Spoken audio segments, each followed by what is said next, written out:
All right, welcome to the Daily Fantasy Flex podcast, the NBA edition. It is January 23rd. We just finished up a nice NFL season yesterday with two games that probably weren't quite as interesting as we were hoping they would be. But now the new year, 2017, is just all NBA for the next couple of months, which is an exciting time. So we're going to break down this 9-game Monday slate. It's a pretty interesting one as far as value goes, especially early this morning, so we'll hit on all that. We'll go through our usual structure of the pod, hit injuries, touch on a couple games, and then go through our positions. And I will introduce my co-host as usual, Justin Phan, Jay Persson. Jay, how you doing, man? Good. I'm happy NBA is coming to an end, and I can't think of a better spot than tonight to kick it off with Enes Kanter in Utah. My favorite yearly tradition since he was involved in that trade and just hates on Utah. So can't wait to watch that game and see every single fan standing up booing him every time he touches the ball. Yeah, Narrative Street's a beautiful thing, especially when it involves Enes Kanter.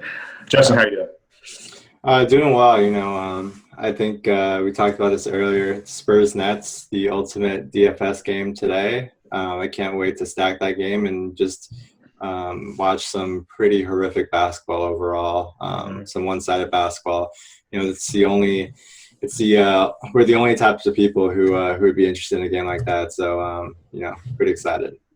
Yeah, thankfully, Adam Silver is supportive of DFS because if you listen to this pod, the two games that we're going to break down today is going to be Spurs, Nets, and Pacers, Knicks, and there are some actually legit good games. Rockets, Bucks were pretty good with Harden, Giannis, and Thunder Jazz is probably the best game on the slate. We're not going to break those down. Thunder Jazz, specifically, is not quite as exciting DFS wise as it is real life. But DFS, you got to think differently than real life NBA. So definitely interesting. We'll get into those two games in a second, but let's jump right into injuries because there's definitely some, especially with that Spurs game, that really just completely affects the slate and the values that allow us to get up to these studs. So, Jay, I'll let you kick it off. All right, cool. We'll start with Jeremy Lamb. Still no word or any update really on his foot injury, so we can consider him doubtful. Tony Parker is out again, that left foot injury. Powell obviously still out indefinitely, likely 3 to 6 weeks after breaking his hand in the layup line, which is something like one of us would probably do. Manu had a lower back injury last game. We can consider him questionable for this one. That could be big news on this slate since we're getting into that game as well. Joe Harris ruled out again with a sprained left ankle. Blake and Chris Paul still out. Blake's likely to return tomorrow. Mike Muscala out again with an ankle injury. Andre Iguodala just got ruled out. Kerr hinted that he would rest him tonight, so that's confirmed now. Tyler Johnson missing his second consecutive game with a shoulder injury. Kentavious Caldwell-Pope upgraded to probable. Van Gundy said he'll start if he plays. Ryan Anderson will play tonight. He's back and supposedly healthy. Anthony Davis, probable, expected to play, but he's officially listed as questionable with that right quad contusion and 20 other injuries. And Steven Adams, still no word yet. He is traveling. He's still in the concussion protocol, though, so no status update. That's one to monitor as well. And then finally, Rodney Hood is still out with a knee injury. Awesome. Thank you, Jay. All right, let's dive into our games. The two, as mentioned before, we'll get into is going to be the Spurs at the Nets, and then we'll do Knicks Pacers. Let's start with Spurs Nets. This game, no surprise, doesn't have a super high spread or super close spread, rather. The game total is 217. Which is where it opened. The Spurs are 12-point favorites implied for a slate high 114.5 points, which is tied with the Rockets right above the Warriors at 114.25. So, three teams that are really close. This doesn't seem like a particularly interesting game, real life, but again, with these injuries that Jay just ran over, specifically with Tony Parker out, Pau Gasol remains out, and Manu Ginobili is, I'm not sure that any of us know what's going on with him, whether he's actually going to play, but opens up a lot of minutes for really cheap guys. Of note, DeJounte Murray got the start. He's been starting without Tony Parker, but I think Patty Mills is still interesting. Then we have David Lee, who's always a play with Gasol out. So, Justin, I'll kick to you. Where are you sort of breaking down these guys? Patty Mills, DeJounte Murray, like is it okay to play both of these guys? Yeah, I think it's fine on FanDuel. I don't think you have to though. You probably pick one. I'd probably give the slight lean to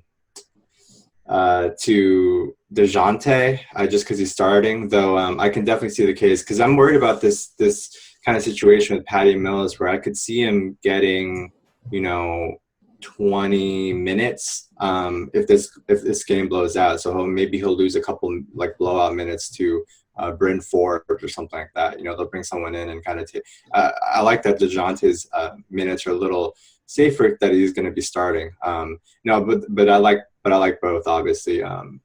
Patty I think played 25 minutes in regulation last game to 22 and a half for DeJounte. So I think both are really strong. If it was a blowout, would you think that DeJounte would still get his minutes? Yeah, I think.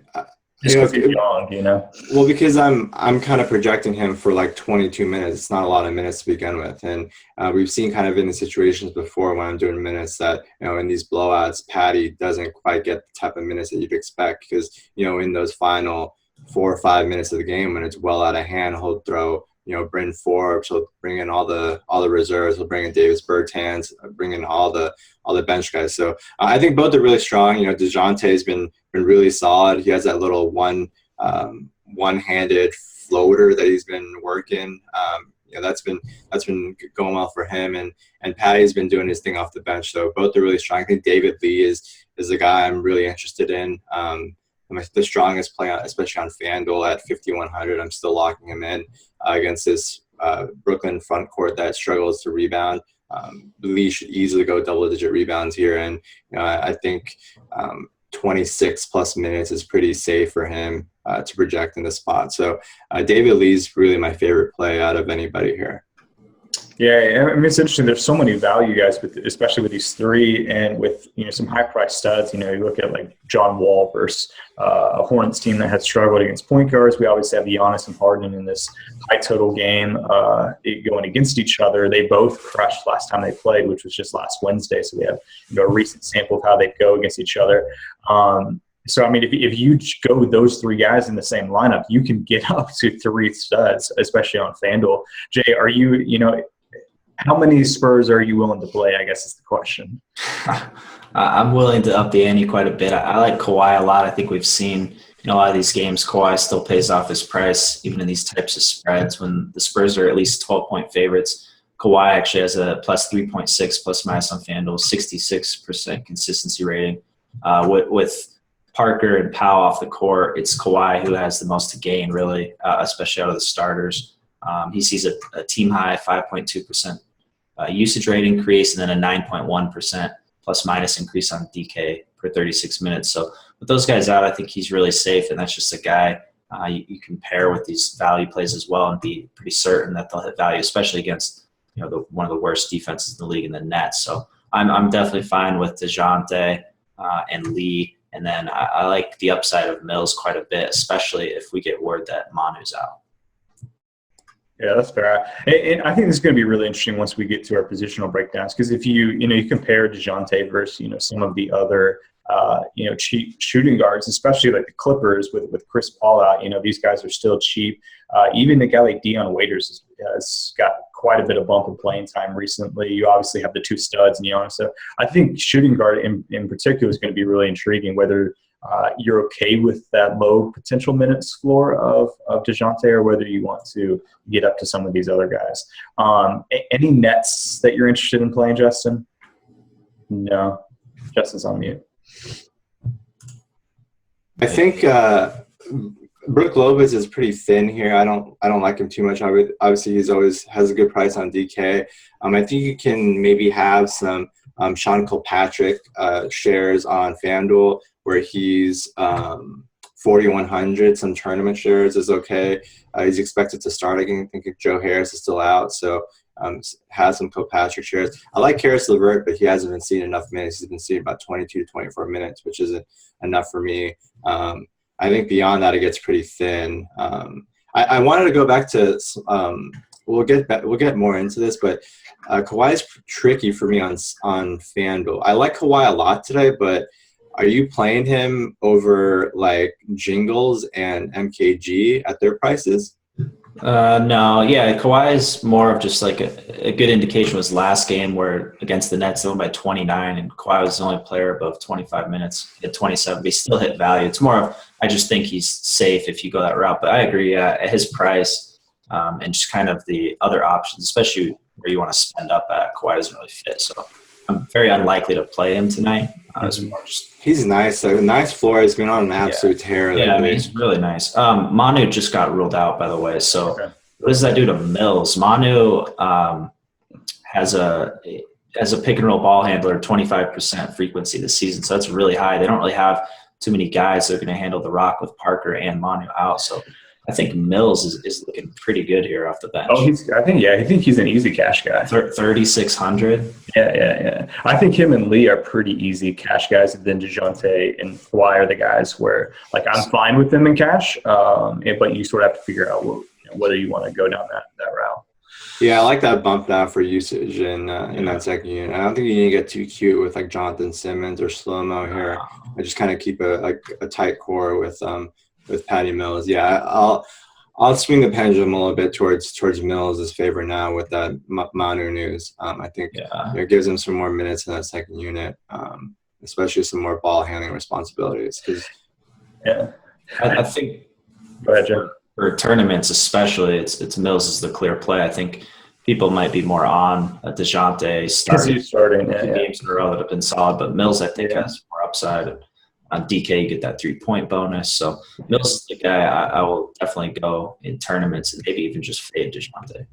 Yeah, that's interesting just because of people just get scared when a guy's not starting. They just assume that his minutes are going to go down. And when in reality, like it's probably a positive for Mills because with Ginobili out, like Justin was saying, like there's no one that can distribute the ball. So he's going to be like the guy in the second unit. Which is good for him.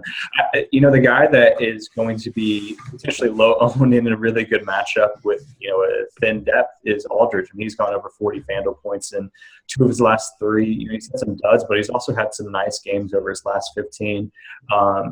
Because FanDuel and DraftKings only allows you to draft so many guys from a single team, like people are going to be all in on Mills, Murray, Kawhi, and David Lee, like those 4 guys. So Aldridge is like the 5th guy, the random guy out, but he has, a pretty nice ceiling against a Nets team at probably really low ownership. I don't know, Jay, is he interested in you at all? Yeah, definitely. This is a horrible defense. So the thinner the Spurs get, the more usage shrinks. One thing with the Spurs, still, you always have to be hesitant. They do have bodies still. They ran out, I think, 13 guys last game against the Nets by 29. So the minutes upside still might not be there for Aldridge. Yeah, the thing is that the place where they're probably deepest now is that front court, and they barely played Bertans and Dwayne Dedmon last game. I don't think Bertans played at all, and Dedmon didn't play much at all either. So, and they just signed Joel Anthony to a 10-day contract. There's another body that's thrown in there. I think if you're looking at Aldridge in tournaments, it's a tougher sell because I think his minutes are pretty shaky, and he's going to have to do a lot of damage in like 28 to 32 minutes potentially. But I like the call on everybody else being on the other Spurs and him kind of being overlooked. I think that's fair. Yeah, he will go low owned. And just sort of looking at, something we've talked about is its pace quite a bit lately just in content on pods. Pau Gasol is sort of the guy that slows down the Spurs quite a bit. I mean, they're not exactly like the fastest team in the world anyway. But when he's off the court this year, the Spurs have averaged about 3 more possessions per 48 minutes. And they're playing against the Nets, who are the fastest paced team in the league, averaging like 105 possessions per 48 minutes. So if you sort of combine those 2 things, it's potentially a pretty significant pace up game for the Spurs, which sort of bumps, I think, everyone up. So I think if you go heavy on Spurs, I think that's not a bad idea today. Yeah, that pace up is really nice for DeJounte with those big strides. It's going to be nice. One thing with the Nets real quick, this is their 3rd game in 4 nights. They have a couple of times in the past rested a guy in this type of position. And since they already did Booker and Kilpatrick the first game, there's a small possibility, I think, that Brook could be rested. But that's something to monitor, obviously. If not, where do you guys rank Brook? I mean, he's cheap, 6,500 on DK. The minutes aren't there, but with how many threes he's jacking on DK, he's like a same price as Miles Turner, basically. Which one do you like more out of those two? Probably Turner. Turner, okay. Yeah, but I don't hate the Brook call. His usage has just been unreal lately. And he's put up decent games against tough competition. Yeah, I think I'd probably lean Brook Lopez. I think just the floor I feel a little bit better with there. So he's been so solid, and I mean this kind of team has to score. But I especially in tournaments, Miles would definitely be higher owned. So that's what even more credence for me. I'm leaning Brook there. Yeah, that's fair. All right, let's move on to the next game, which is going to be Indiana and the Knicks. This game has a fairly decent total here. It's at 218. The Pacers are maybe a little bit surprising after watching their last game against the Lakers, in which they were really bad. They're 5.5-point favorites at home against the Knicks. And if you just look at implied totals, they are the fourth highest team at 111.75, which is tied with the Cavs. It's above the Bucks, above the Hornets. So, we were talking about this right before the pod, Justin. That's a high total. I mean, how do you even, I think it's higher than we thought. So, we have to distribute minutes. We have to distribute sort of implied production. I mean, who are the guys that are sticking out to you for the Pacers with that high total? Yeah, I think we all agree that I really like Jeff Teague. In 2 games against the Knicks, he's put up 38 and 49 DK points. I really like him. Ronnie Stuckey's questionable, but I read that they're probably not expecting him until like Thursday, so I'm not expecting him to play at all today. I think Teague should still be pretty locked in, and PG has actually struggled pretty bad in this matchup against the Knicks. He's averaged a FantasyLabs plus minus of negative 3.4 with 20% consistency against the Knicks in 5 games against them over the last 2 seasons. So PG not really a guy I'm expecting to have a big line here, and Teague is where I want my exposure to, and I want definitely a piece of that front court too. Miles Turner on FanDuel as always, and Thaddeus Young still really underpriced. I like him as well. He's averaged 37 DK points, plus 13.4 plus minus 100% consistency in 2 games against the 2 games against the Knicks over the last 2 seasons. So still fine with Thaddeus Young, even though I kind of think he's been a little bit overrated as of late. I think this is a good spot for him. Yeah, he remains just so cheap. Like his price just doesn't get bumped up. So, and he has with his floor, like he's just a guy that you can never write off and on any day. Jay, where are you leaning on the Pacers, guys, before we get to the Knicks? Yeah, just all those same guys. I mean, Knicks defense has been atrocious lately. They did get Joakim back last game, and they're expected to start the same lineup as their usual one this season. But yeah, I want a ton of pieces of the Pacers front court. I think Paul George has price in his history against his team, and kind of just his play as of late. You don't really have that ceiling that some of these other guys have. So he's in a spot where I'm not too high on him in cash or tournaments. But yeah, Teague's probably my favorite, and then Thad for cash and Miles kind of for tournaments. So so Miles has one of the highest opponent plus minuses today. The Knicks have just been awful against opposing centers. He has a plus 5.35 opponent plus minus on FanDuel. Justin, you had mentioned that he's going to be high owned. I mean, do you think?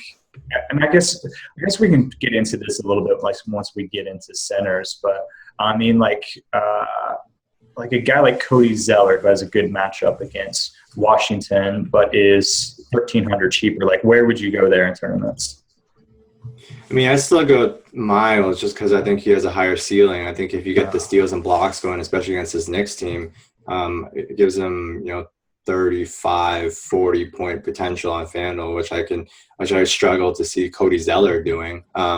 So I don't think Zeller kind of profiles as a tournament play, though. I'm okay with being a little lighter on Miles Turner than the field. I like him a lot today, but I think he'll be pretty high owned, especially on FanDuel in tournaments. So he's been a little uneven as of late. And what I don't like as much, I hate this big lineup, traditional lineup for the Knicks. It's been bad for them, that 5-man unit. I still don't understand why they don't start Porzingis at center. But what I don't like is that it kind of, they're better on the glass at least. They got Joakim, who's been an absolute monster on the boards, and they got Porzingis and Melo at the 3 and the 4. So some fewer rebounds there. I still like Thaddeus Young and Turner, but that's kind of, a little reason to, maybe rethink it a little bit in tournaments. Definitely fair, for sure. Moving on to, actually, I got to make my call. I called Monte Ellis on the Friday pod because of his cheap price. Like min price, he take one shot. Didn't do quite as well, but then the next day at Utah, the worst matchup of all time, he scored 25 DK points in 34 minutes. So I'm just going to double down on Monte. Monte or DeJounte Murray and Cass J, where are you going? My boy DeJounte, man. DeJounte. I love DeJounte. That's right. Pivot over to the Knicks side, and we'll get into our positions. I guess we'll start with sort of the big two. Jay, what are your thoughts on Porzingis and Melo specifically in the matchup against PG? Obviously, probably not ideal here.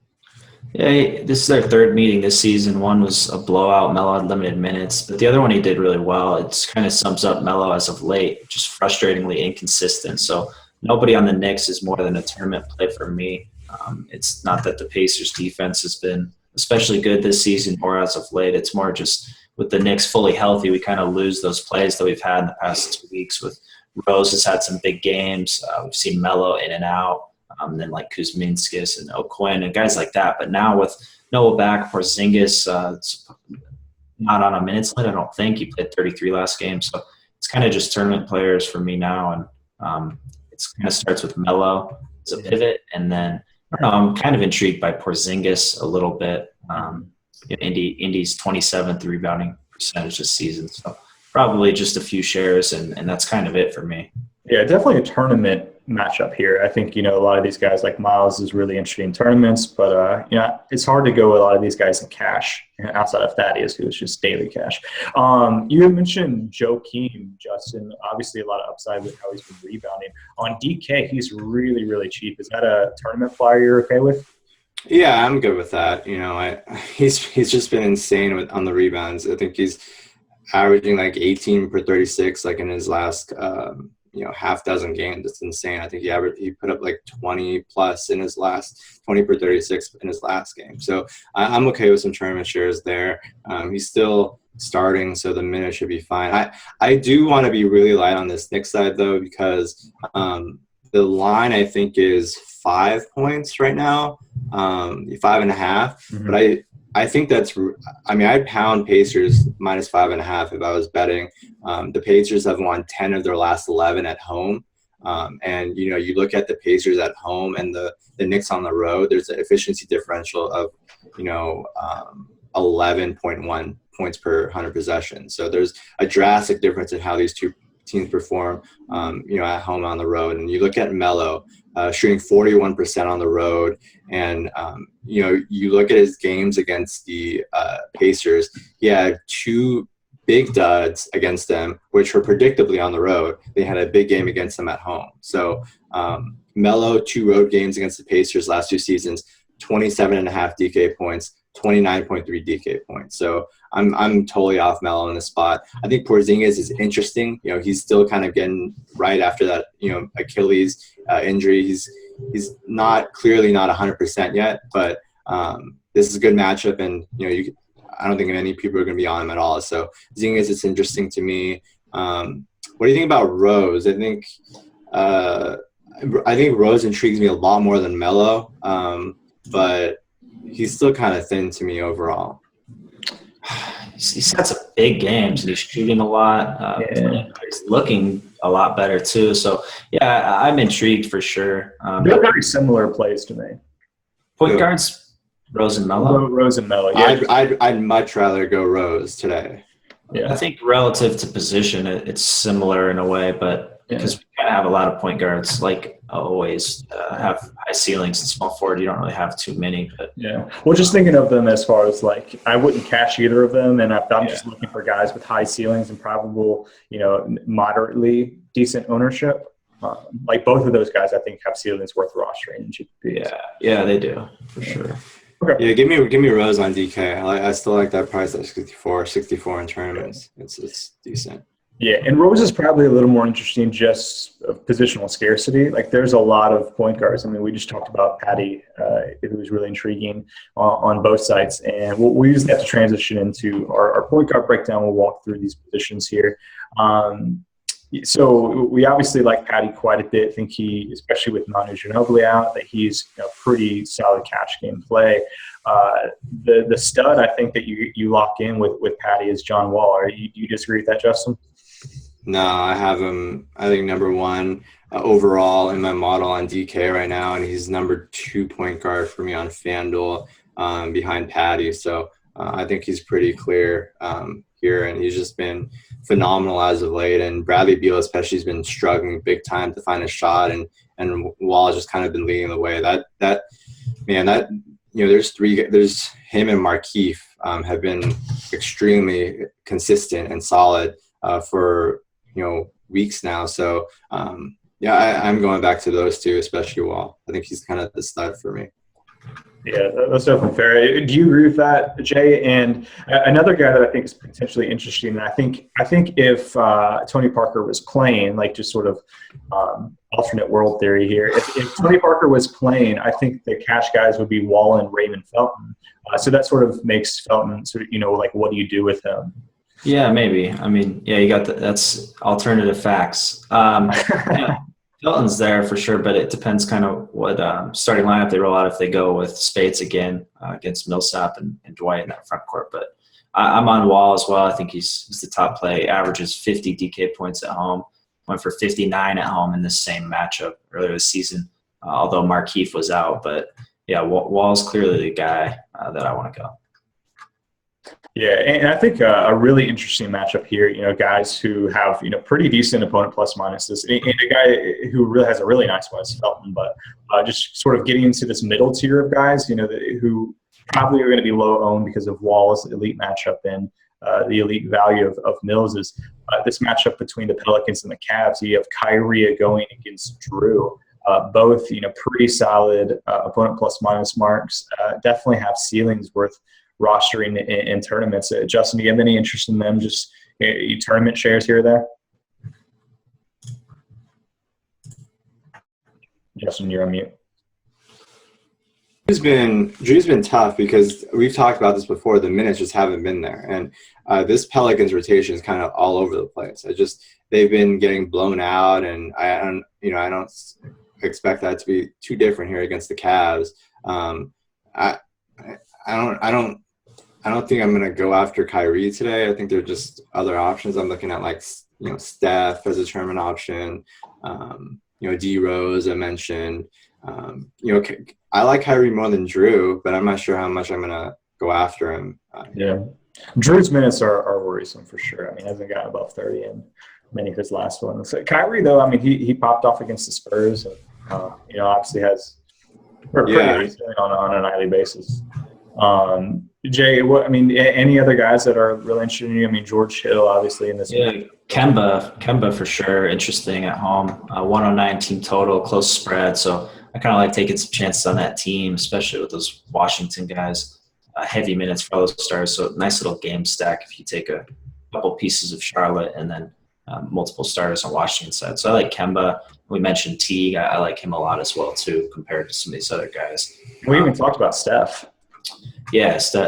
I mean, spread's only 11.5. So I don't know. Probably just keep betting instead of playing Steph. You might as well just keep betting on the Warriors to cover every game. And I'm pretty sure Russell Westbrook is still in the league and playing tonight. I mean, obviously we haven't mentioned him for a reason because he's going against Utah, and he has his 12th 12K on FanDuel. So so out of any team that Russ has played the last 2 seasons, he has the lowest FantasyLabs plus minus against the Jazz out of any team. It's like a -6 below expectation. So I'm totally off Russ. I think I can't even justify in tournaments against this Jazz team. I just struggle to see how he has a big game. He's struggled consistently against them.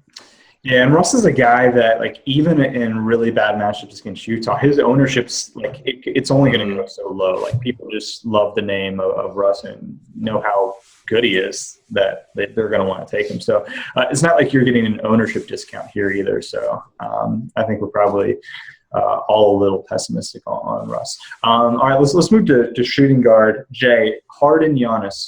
If you're paying up, where are you going? It'd be awesome to get both of them, but they both went off in this matchup, just 5 days ago. We saw Harden shoot 14 for 25. We saw Giannis put up a big line, and they got killed too. This one's in Milwaukee. I like both a lot. It's going to come down to site and kind of pricing. So I honestly wouldn't mind either. I think we potted last time they played, and we were on the Giannis side because of price, and I'd probably – it was last Wednesday, yep. Continue to be on that side, I think, again. Yeah, I mean, it's tough. You'd obviously love to get both, but they're expensive. And you have who is, min price that you want to get in. So, Justin, where are you leaning? Like, if you go with Jonte and that gets you to either Harden or Giannis, do you have a preference of the two? Give me Harden. I think he's just safer. Giannis has concerns. I mean, has some volatility, some foul trouble. I mean, I'm just kind of playing devil's advocate here. I'm just trying to look for a case. I obviously like Giannis a lot, but give me Harden. I think his floor is just, and consistency is just a lot better than Giannis. And I think there's enough value here for you to afford to pay up a little bit to get from Giannis to Harden. So there's so much value on the slate that I'm probably going to look to go Harden. Yeah, no, that's definitely fair. And a guy I think that we've all been sort of on is Batum, who is sort of in an awkward price point because, like point guard, you probably want to stay down with DeJounte and Patty Mills, and then you want to get up to Wall / Harden Giannis. So a guy who's probably going to be lower owned than he should against and not exactly a great Washington defense. So he's interesting. What are you doing with the Clippers situation here with Crawford and Redick, Jay? Oh man, Crawford, it's been rough because he's playing so bad, but he has still kind of hit value with getting some dimes and whatnot, even though he's shooting like 15% lately. So I don't know. I think with DeJounte there, you kind of, like you mentioned, you get one of these elite guys and then you save down at the other.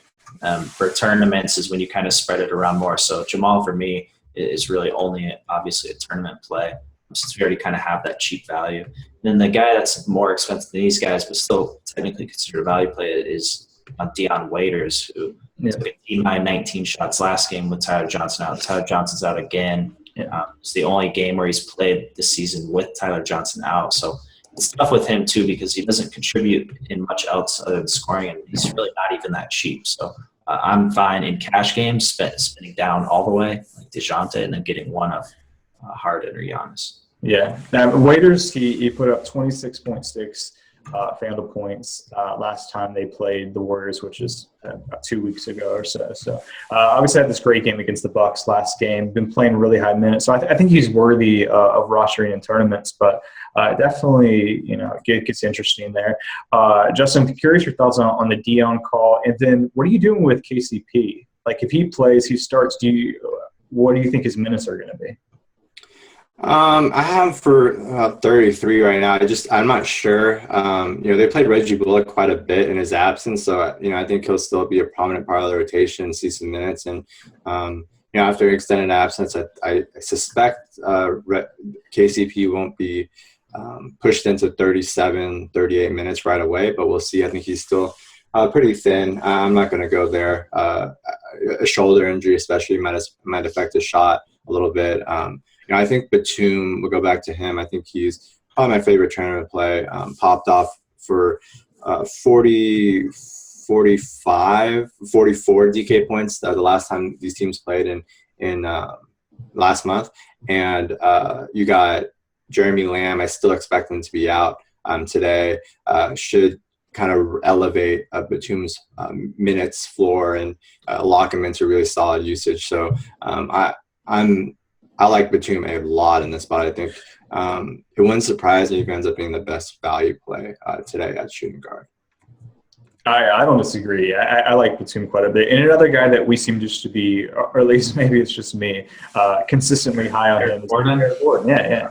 I mean, I got to give Eric Gordon a shot. I mean, with this implied team total, and I think something that's particularly interesting is, and we've talked about this a lot, is guys that are coming off the bench. Like, people just sort of downgrade them naturally, but it can really be a really good thing. Like, I was looking at the Bucks.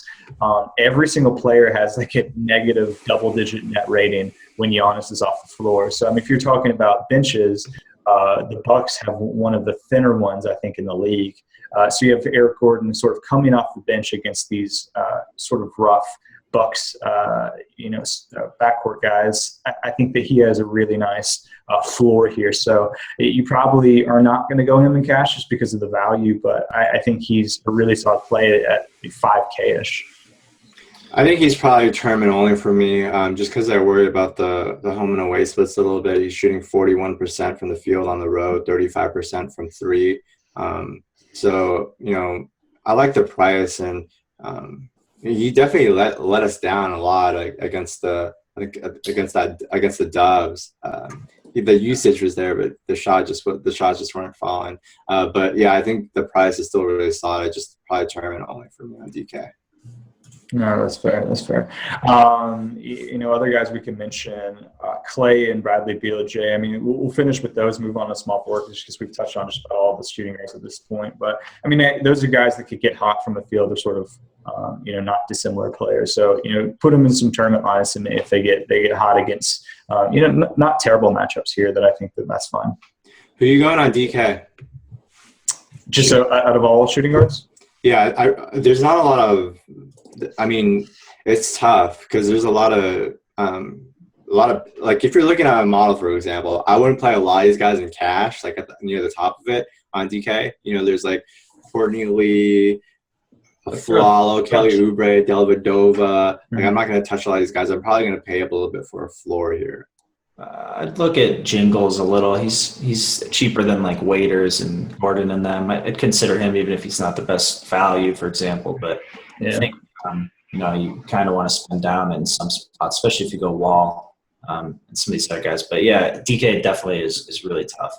Jingles was the first guy that I thought of, but I think I might get up to Batum if I can.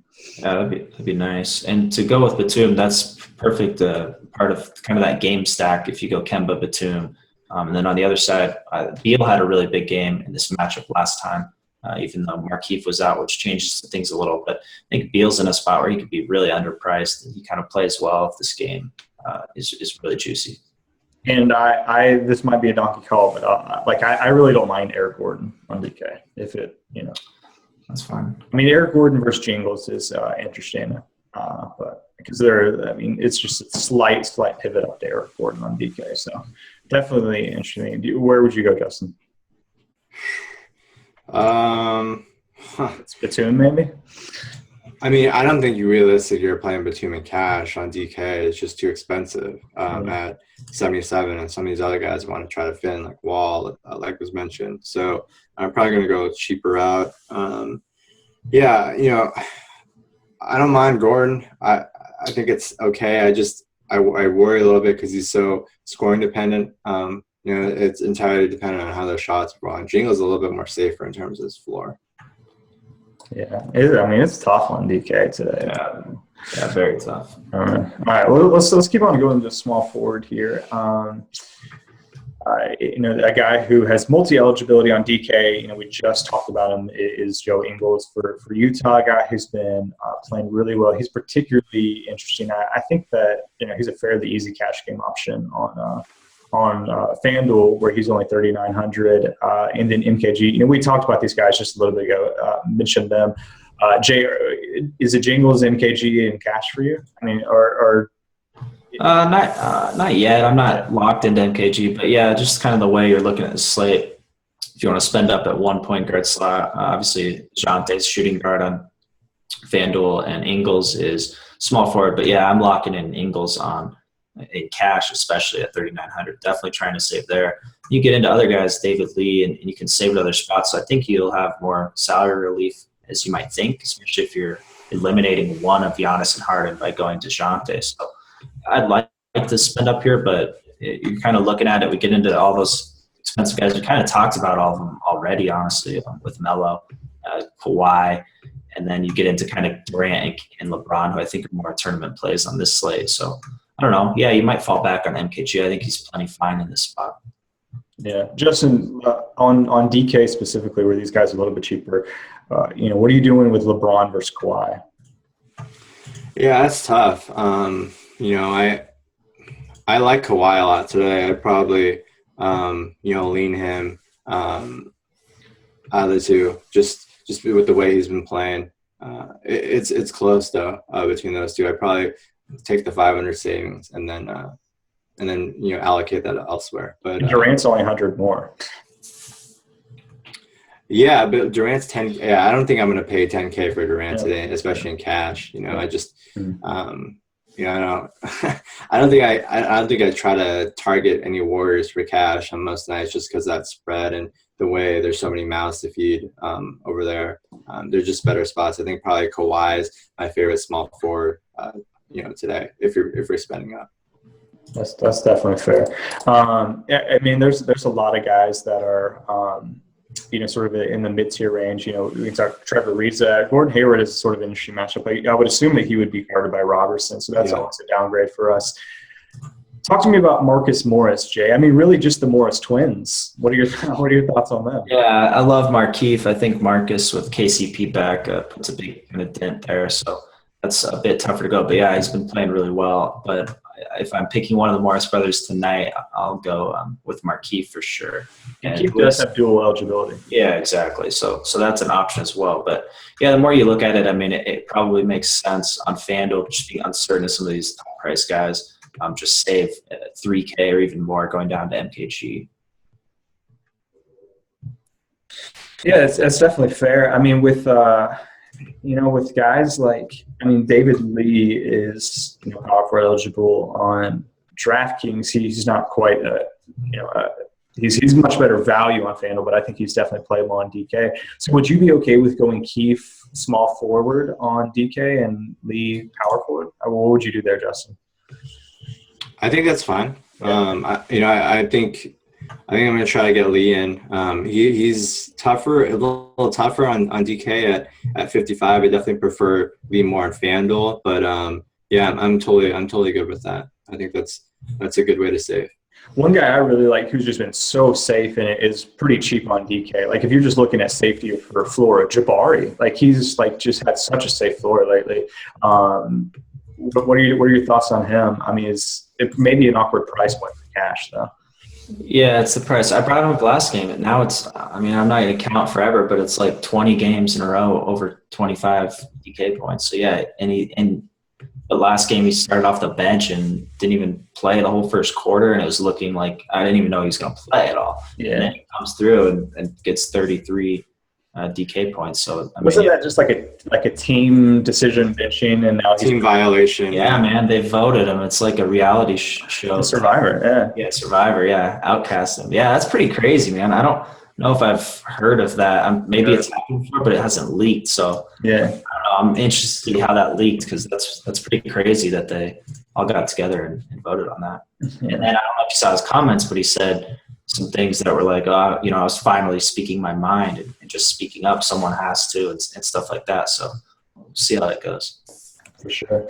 All right. Well, let's touch on some other guys that we're interested in. Jay, I know that you're always on Paul Millsap, but Justin, where are you looking at other than these guys? Tobias is back, so that obviously affects KCP being back, so that obviously affects Tobias and Lure and all these sort of wing guys here. But power forward isn't exactly easy on DK. We talked about shooting guard being not so easy. So in DK, is it you're looking at Keefe, Jabari? It might be hard to get up there though. Yeah, I think, David Lee is still the guy, the prime play here. I like Millsap quite a bit. Just been very consistent.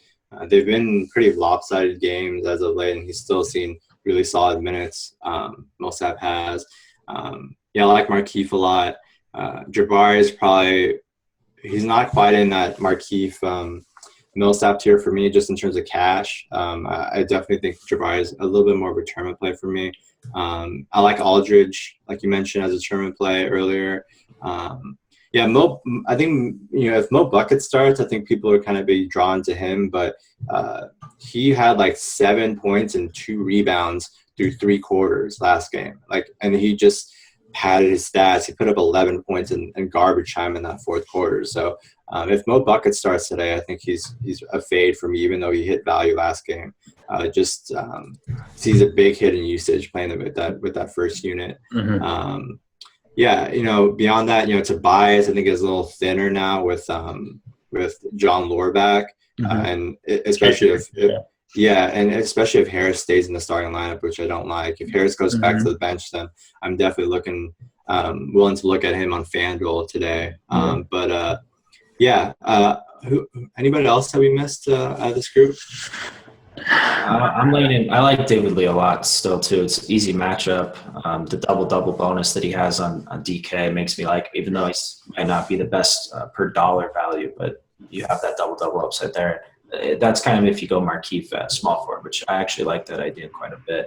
Yeah, you got the tournament plays we mentioned. Aldridge, we talked about. I like him as a tournament play based on kind of ownership and a direct pivot to all the higher owned Spurs guys in a juicy matchup. Hey, Brow Whisperer, what are your thoughts? Yeah, Brow. You were off last game. You went to the locker room, you donkey. He didn't stay. I forget. I don't even know what happened with him. I think he came back. Yeah, eventually. He came back, right? Yeah. Yeah, that was bad. Brow's on a horrible streak of just.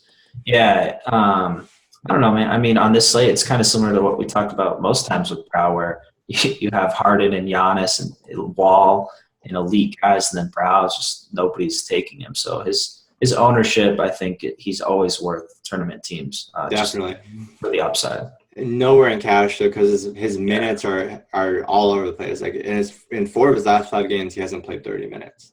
Whether it be to blowout or injury or whatever. I mean, 4 of the last 5 games, he's been injured. Yeah. Well, that he's still banged up right now. I don't think he's 100%. So that. Aggravation lingers. I think one guy we mentioned earlier, Jay Sean maybe joked about it, but I still like tournament call as Enes Kanter against the Jazz. Going to be very low owned. We don't know the status of Steven Adams yet. He's kind of still up in the air. I think this is a spot where on paper this is a Jazz front court that you never want to attack, but Kanter's got that little extra juice there, and he's never one to shy away from taking shots and mixing it up a little bit. So I like that tournament call on FanDuel at 64. And then last guy we'll mention before we move on, they've already played this year, so maybe the narrative street is over, but we got the Draymond versus Whiteside thing. Yeah. I forgot to mention Draymond. He's obviously a really nice tournament play too, especially if this game stays close, which has been really hard for the Warriors to do. But on the road here, 11.5 point spread, I think it is currently. So yeah, definitely some Draymond looks I think are plenty fine for me. Cool. Let's finish up with center then. We have 2 guys that we've mentioned before. We sort of did the Zeller versus Turner thing, who I think. So Zeller is definitely profiles as a cash game option, and where does he rank cash game wise for you? Turner is sort of he has this elite matchup, but sort of a low enough floor where you have to really think about cash. Is Zeller an interesting cash guy for you, Justin? I think I consider him, if I need the savings, which I don't think I'll need on FanDuel. I think I'll have the savings with all these other guys that we talked about, spending down at small forward, MKG, and who else were we talking about? MKG and Joe Ingles at small forward. And you got Patty Mills. Yeah, Lee. Yeah, there's so many people to save on that. You need to go Cody Zeller. The other thing is Zeller is very nice in the spot against Gortat. These last couple of games, I think he's seen fewer minutes because of blowout, I think. So, if this one stays relatively close, I see no problem with him seeing, 27 and 30 minutes. And at if you have 5K, it's not hard for him to pay that off at all. But he's just kind of in that weird spot where I think you need to cash him, and obviously he doesn't have that upside for tournaments. So kind of in no man's land and on FanDuel for me right now. I think we can get to some cash game plays in a little bit, but I want to talk about a guy we just mentioned not too long ago, Hassan Whiteside, against the Dubs here. And, the last time he played the Dubs, he just exploded. He totally abused that front court, went off for 28 and 20, 2 steals and 2 blocks and a steal. He smashed. Hates Draymond. And I think the spot against the Dubs, at home where Whiteside plays markedly better, sets him up to be an elite tournament option on DK at 7,700. I don't think I have the gall to really cash him at this point, given the wild inconsistency he's shown from game to game, but he has as high a value ceiling as anybody on DK. No, I agree. He's an awesome. By value, I mean like points per dollar rather than just like straight up. Yeah. No, you're right. I mean, he does have a history of good play against the Warriors, crushed against them last time, and he does have really, really extreme splits at home versus like one of the more extreme ones in the league. So I would like that call, especially on DK. Jay, what are your thoughts on Boogie here? I love him in tournaments. You saw the mess he made after last game, kicking over all those trash cans and with fire. So, yeah, I think on a slate like this where you can afford Boogie relatively easily on FanDuel, perhaps, if you're going all these value guys, then I think he's plenty fine. I mean, nobody has a higher upside kind of at this position. Whiteside, too, up there, if you run it back with him based on the last game. I'll probably be under the field on him. I'm terrified of the Warriors lately, just how well they're playing, and knowing that Whiteside ate on them last time is just going to make them plan to stop him even more this time. And I don't know. I think I'm more hesitant to go him a lot. But yeah, center's tough because you have so many other positions kind of locked with where you can go value guys or expense guys. In the center, you kind of have guys at every single price point. So it's going to be really interesting. I think for tournaments, you have a ton of guys, but I'm kind of struggling with who to cash. I don't think anybody really is standing out too much who just kind of makes sense. Miles Turner at his price going against the Knicks who've been getting crashed makes sense, but he didn't have a good game against the Lakers, and he kind of so it's like it's really tough for me to kind of narrow down who I'm going to go at center, who I feel the best about value wise. Yeah, because all the top end guys are tournament plays for me. It's like Boogie Cousins tournament play, DeAndre Jordan against Dwight Howard tournament play. Like Whiteside versus the Warriors tournament play. Andre Drummond, Andre Drummond for sure tournament play because of foul trouble, and he's just been so inconsistent as of late. They've been getting blown out like crazy. He did have 7 blocks against the Kings last game. Right. So obviously that's kind of a little bit fluky to me, but but that kind of block upside gives him tournament appeal, obviously. And then maybe a guy that you look at, not good price, he's priced up, but he has a good floor as Gobert. Especially if Steven Adams is out, Gobert has been just destroying on the glass as of late. And this game has a 5.5 point spread. The misses will be abound with Russ taking a lot of jump shots, and I think Gobert is fine. There's not a great like points per dollar just because of the salary, but I don't know. I think he definitely should be in the mix. I think Gobert is if Adams is out, I think Gobert, especially on DK, is really, really nice. I do too. It's someone I'm going to try to go with that floor. His floor is incredible. His rebounding, I'd go him in cash for sure. He's taking more shots lately, and he shoots like 75%. So, I would love to go him in cash. I think he's a guy who makes a lot of sense in cash and tournaments because he has that floor and upside at this point. So, if you can fit him, then sure. I probably feel better about him than like DeAndre and some of those similarly priced. Oh, for sure. All right, so one guy I want to shout out, I mean, there's a lot of cheapies on this list, especially on DK. One guy I want to shout out is Clint Capella. Going against this Bucks front court, he's 4K on DK. I think he makes for a really attractive tournament option, kind of a reduced price. So I think he should be able to see like 20 minutes in this one. Kind of his minutes restriction has been ramping up. We know he's going to start today.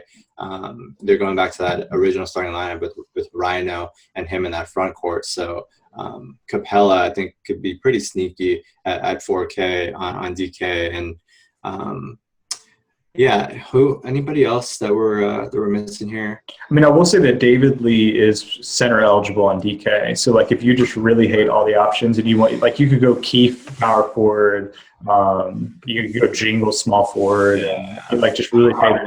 Let you get up to Harden or Wall. I mean, you can go MKG too at small forward on DK. He's still very reasonable there at 5,400. Yeah. So I mean, I'd probably go that route because I don't like any of these centers like on a floor or matchup or price basis on DK. A lot of, like I mentioned, a lot of them are tournament plays. I like Zeller fun, to be honest. On FanDuel. Yeah. I think he's fun on DraftKings too. Yeah. I mean, because like his last 2 games, you're right. They've or sort of the last 3 games they've been down, but they've been blowouts. I mean, they crushed the Raptors like 40 points, and have played the Nets, and been playing the Trailblazers. I mean, this is like really bad games. So maybe one against their rival that they're fighting for playoff position in Washington, who'll actually get minutes. And one last guy, if we want to, I don't know if we want to move on, but one last guy I'll shout out on DK or some thin tournament exposure to is Al Jefferson against this Knicks team. Absolute min at 3K. Last time he played this Knicks team, he tore him up for 28 DK points in 15 minutes. So, he's been seeing like obscene usage off that bench. Like I've been projecting him some games for like 20 field goal attempts for 36 off the bench, like Mo Buckets level of usage. So, he's been really nice off that bench for them. And I think, even with 15 minutes, he can pay that off and then a lot more against his Knicks team at 3K. Yeah, Al Jeff. Yeah, he took 15 shots in 17 minutes the other night. So he put up he was putting up a post clinic against I think Tariq Black and the Lakers that game. He was just going to work. Yeah, that's awesome. Yeah, for us it'd be really nice to see Al Jeff get some more minutes for our purposes. But yeah, I like that call. 3K is crazy cheap. So yeah. And I mean, we just mentioned this guy in the game breakdown, but going back to him on the other side of that, Joakim is only 4-4 on DK. Like that's for tournaments. Yeah, the more you kind of get into center, it makes Joakim look a little bit better at that price. Kind of a guy who's relatively safe with those boards. I think I'd probably go Joakim over Capella if you're looking at like a punt cash game play for sure. I would too. Yeah. Yeah. So yeah, definitely some options here. It's going to be interesting. I'm still undecided on what to do at center. I like the suggestion of moving David Lee over to center on DK. That's kind of probably what I'll look to do. Yeah, especially with Keith, like Keith being power forward. I mean, because you have the guys at small forward and power forward that have dual eligibility as well. Yeah. That you're fine with. I think that makes it interesting for sure. Okay, any other guys? Senator J, any other last? I mean, I think we covered most of them. Tournament play, Drummond, get some love in tournaments, especially Boogie. If Boogie kicks a trash can over or something during the game and gets a check, that's all Drummond. So it's really a lot of tournament guys, and I think you just sort by upside for a lot of them and think about the minutes upside production. But before we close out, where do you guys stand? I touched on these guys earlier, but just overall, where do you guys stand on like studs like LeBron or Steph today? It's instead of them, I think it's Wall, who's a little cheaper than LeBron, I guess, and then one of Giannis and Harden. That's kind of where I'm looking.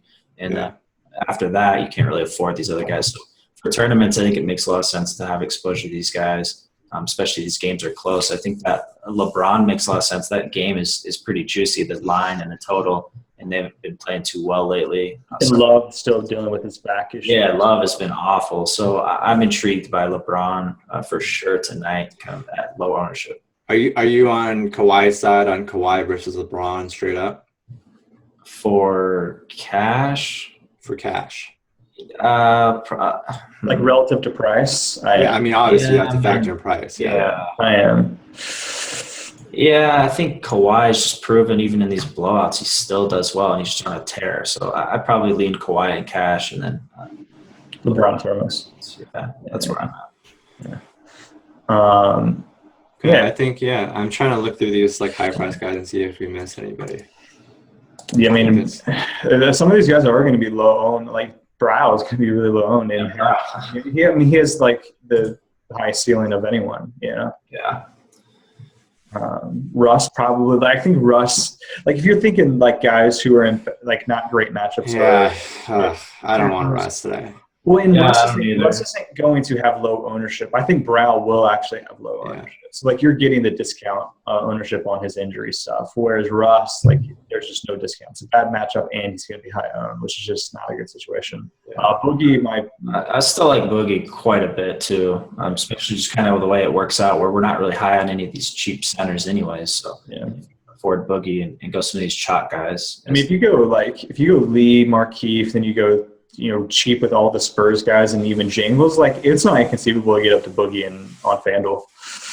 Not at all. But you have Gobert, who's a lot less with a high floor too. So. Yeah, but Adams is out, and that sort of it'll cut into Boogie's ownership, which is interesting for sure. Cool. All right, well, we will end it there. Thank you guys for listening. As always, we will be back later this week for another pod. Trying to keep these twice a week. We enjoy doing them. And get some good feedback on them. So we'll keep these regular. Good luck tonight, especially with NFL now out. It's all NBA. So we'll talk to you guys later in the week. Thanks, guys. Good luck, guys.